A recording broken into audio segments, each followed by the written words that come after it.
Gentleman's time has expired. The chair now recognizes the gentlelady from Iowa, Ms. Miller-Meeks. Thank you, Mr. Chair. I thank all of our witnesses for being here today. I'm not going to claim to be an athlete. And in one of the witnesses' testimonies, and thank you all for appearing, you mentioned talk to athletes. So I want to say that I've met with more athletes about this issue, both current at the University of Iowa, both sexes. I've met with previous athletes when they come down to the field. When we do the wave at the University of Iowa game, I've met with a coach.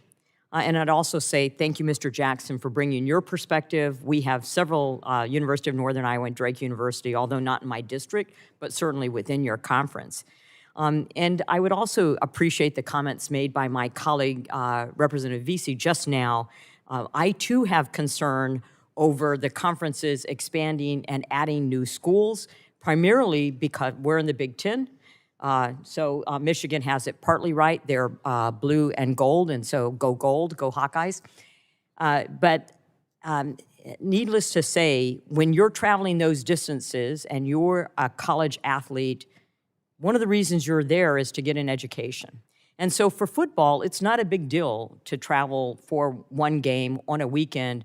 But if you're in basketball or softball or an Olympic sport, that's at a college, that is a big deal if you miss class the next day when you're on a typical airline, not a charter, and I can tell you for the past 2 weeks, airline travel has been chaotic.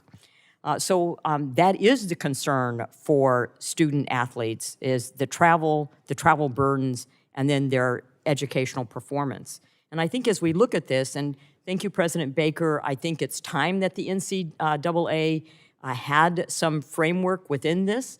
We are reactive, not proactive, not thinking ahead of what the issues and problems are, i.e. you mentioned scheduling. Even before the Supreme Court ruling, we should have been looking at that in a proactive way. But as I see this, I look at structure, transparency, and level enforcement.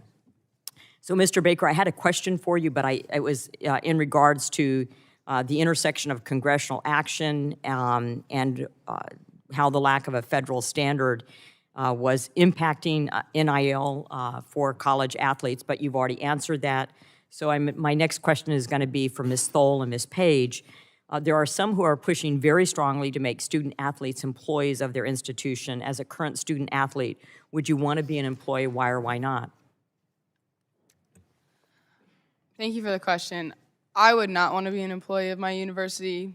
There's multiple reasons and many questions that race through my mind, and some of the first things that come to my head: what if I'm not performing well enough on the field? Can my coaches fire me? I'll have to pay into insurance plans, or will there be a 401k plan? There's so many questions that come to mind. Will I be taxed? Will I lose my scholarship? Will I be paid minimum wage? There's so much that goes into it that I think people need to be careful what they wish for.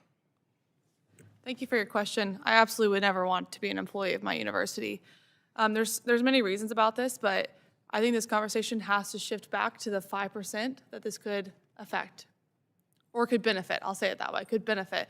The 95% of student athletes, this would be incredibly detrimental to the educational focus of collegiate athletics. Collegiate athletics is a privilege.